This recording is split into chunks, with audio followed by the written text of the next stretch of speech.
দর্শক, জুলাই অভ্যুত্থানের শহীদ পরিবারের নিরাপত্তা দিতে ব্যর্থ হয়েছে রাষ্ট্র, এমনটি মন্তব্য করেছেন জুলাই শহীদ স্মৃতি ফাউন্ডেশনের প্রধান নির্বাহী কর্মকর্তা মীর মাহবুবুর রহমান স্নিগ্ধ।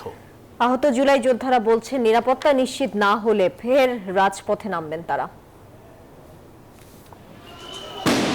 স্বৈরাচারের গুম, খুন, রাজনৈতিক নিপীড়ন, মানুষের অধিকার হরণের বিরুদ্ধে সর্বসাধারণের রক্তাক্ত এক অভ্যুত্থান হয় ২৪ জুলাইয়ে।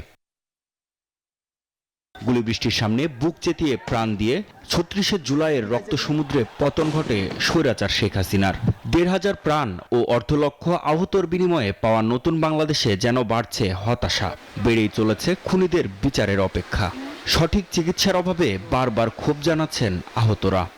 এখনো কিন্তু আমরা মেডিকেলে সুচিকিৎসা পাচ্ছি না। আমাদের সুচিকিৎসার জন্য অনেক কিছুর বাধা হচ্ছে। যখন আমরা রিলিজ নিয়ে বাসায় যাব, আমাদের যে কোনো দুর্ঘটনা হইব না বা কোনো আওয়ামী লীগের দোষরা যে আমাদের কোনো অ্যাটাক করবে না, তার তো কোনো গ্যারান্টি নাই। শহীদ পরিবার, আহত আন্দোলনকারীরা ও তাদের পরিবারের সদস্যদেরকে নানাভাবে নির্যাতন ও প্রাণনাশের হুমকি দিচ্ছে পলাতক স্বৈরাচারের দোসররা। আমার মেয়ে নিরাপত্তা পায় নাই, আমার ভাইয়ের মেয়ে নিরাপত্তা পায় নাই, সেখানে আমি কিভাবে নিরাপদ? ওরা তো সুস্থ, আমি অসুস্থ, আমার নিরাপত্তা তো মোটেও নাই।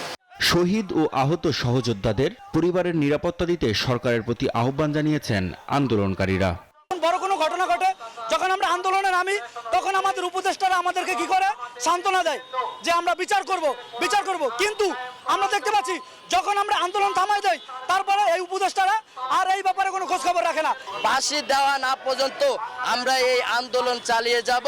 আমাদের পুরা বাংলাদেশে যত ছাত্র ভাইরা আছে, জুলাইয়ে আহত শহীদের পরিবার সকলেই মাঠে নামতে বাধ্য হবে।